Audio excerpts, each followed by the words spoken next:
Hi, I'm Colin. And I'm James. And welcome to another episode of Let's Talk Retro. Now, last week, E3 2015 was held in Los Angeles. And we thought we'd take a look at the first ever E3. Didn't really know much about it, so we thought we'd look into find out some information for you guys. Yeah, so if you want to know when it all started, stay tuned.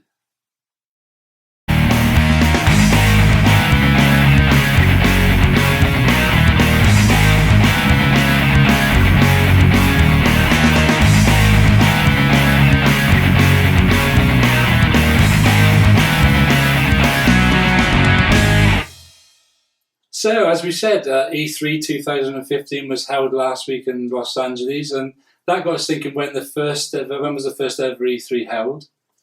And I can tell you now it was back in 1995. That was the year I finished school. Ooh, that long ago. Yeah, feels ages. And so I think there was all the announcements this year was sort of like about the games really. There wasn't really any sort of major hardware sort of announcement. No. I think the biggest hardware thing was backwards compatibility for Xbox 360 on Xbox One. I think... Made a big fuss about that. Yeah, I'm not overly excited about it. I mean... No, everyone kept their consoles, didn't they? Well, yeah. If you traded in your console and your games for an Xbox One, yeah, you're going to be a bit gutted because you obviously play them now or will be able to. They say 100 games will be available soon to play backwards on the backwards compatibility front. But anyway, so anyway, we're not talking about E3 2015. We're looking at 1995. Yeah, and so let's have a look at first of all the major hardware announcements.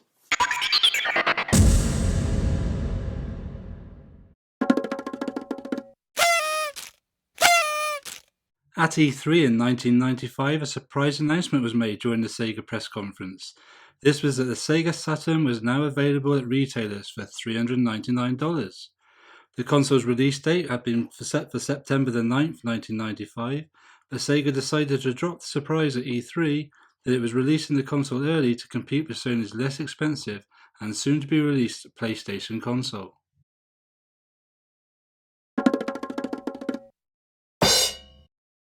Sony announced its first venture into the console market with the PlayStation.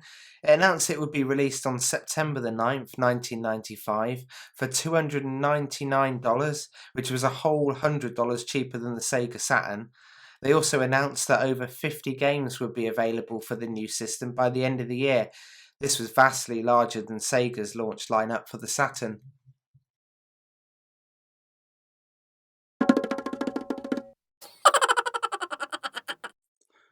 At E3 in 1995, Nintendo showed off its ill-fated console, the Virtual Boy, for the very first time, and unveiled plans for a new system launch to be held over a year later in the summer of 1996 for the Ultra 64, which would eventually become, as we all know it now, the Nintendo 64.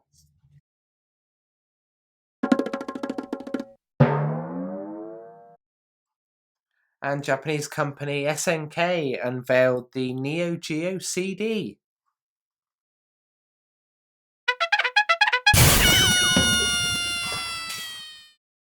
This was also the show that 3DO decided to show off their never-to-be-released M2 console.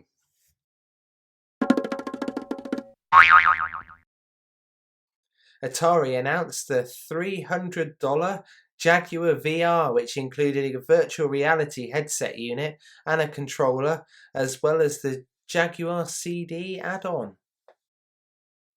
So that was the major hardware announcements at E3 in 1995, the first ever E3 show. And I suppose if you were a Sega fanboy, you would have been... exciting times. Yeah, excited. You'd be straight off down the shops to get yourself a Sega Saturn. Obviously... PlayStation news. Yeah, the PlayStation was exciting. Soon. So that was good. Yeah, and then Nintendo, they showed the Virtual Boy for the first time. We know what happened with that. Yeah, but I suppose at the time you'd probably been excited because it was a new Nintendo console. You wouldn't have known what the drawbacks were going to be on the sort of Virtual Boy front. And then, of course, the other bit of news that Nintendo had was that the N64 wasn't going to be released for probably another whole year. Ultra 64. Yeah. Postponed. Yeah. But it was worth the wait. Yeah, it was worth the wait in the end, as we all know. Even if it was just for GoldenEye. Yeah. So that was the major hardware announcements. So let's have a look and see what were the major software announcements, what games were going to be coming out.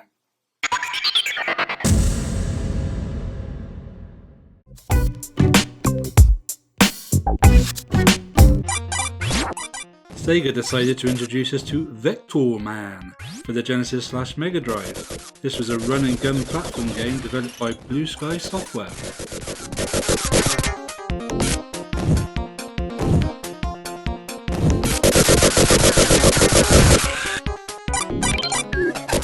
A second Vector Man game was released at the end of 1996, and although a third was announced in 2003, it was soon cancelled.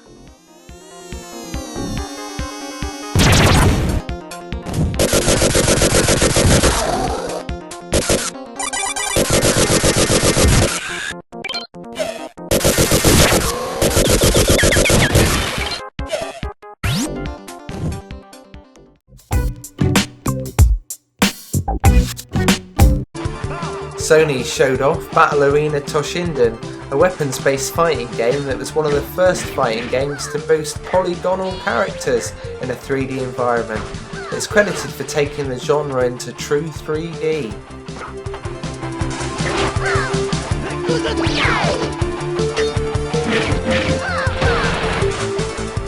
Battle Arena Toshinden was the first game to introduce the sidestep maneuver. The game was originally promoted as a PlayStation exclusive, with Sony initially promoting it as a Saturn killer.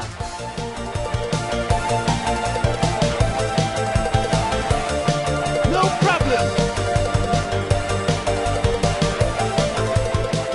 About a year later, the game was ported over to the Sega Saturn with additional features. Once fighting games like Tekken started coming out, this game sort of declined in popularity.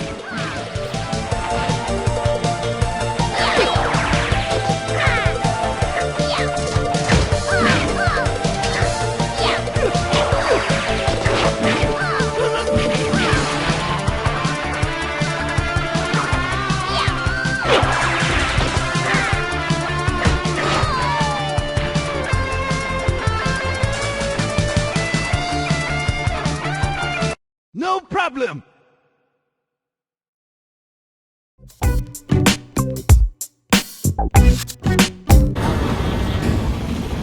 Sony also had Twisted Metal, a sort of demolition derby that permits the usage of projectiles, machine guns, mines and other types of weapons.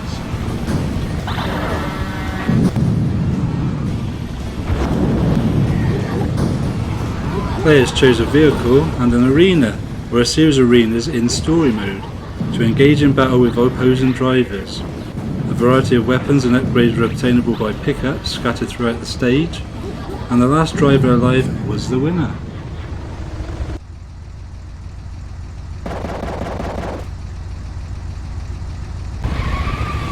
I remember playing this on my PlayStation, and I remember it being a fun, but as you can see, a rather crazy game.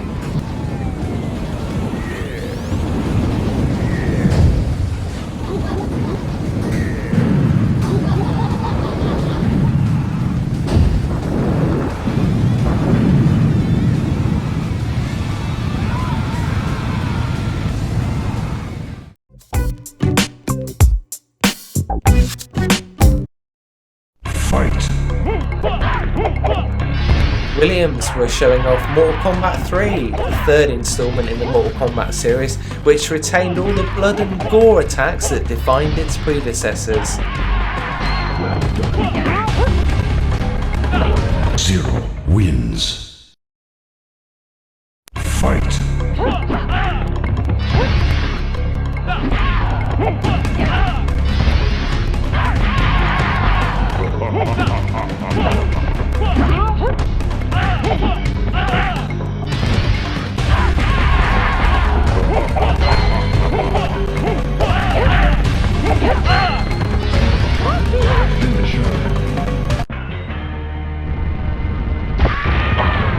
Zero wins. Fatality. So that was a look at the first ever E3 from back in 1995. If you like the video, don't forget to like, comment and subscribe. Don't forget we're on Twitter at Let's Talk Retro. We're also on Facebook at facebook.com/Let's Talk Retro. And finally our website, which is letstalkretro.com. But until next time, what they got to do, James? Keep it retro. We'll see you soon, guys.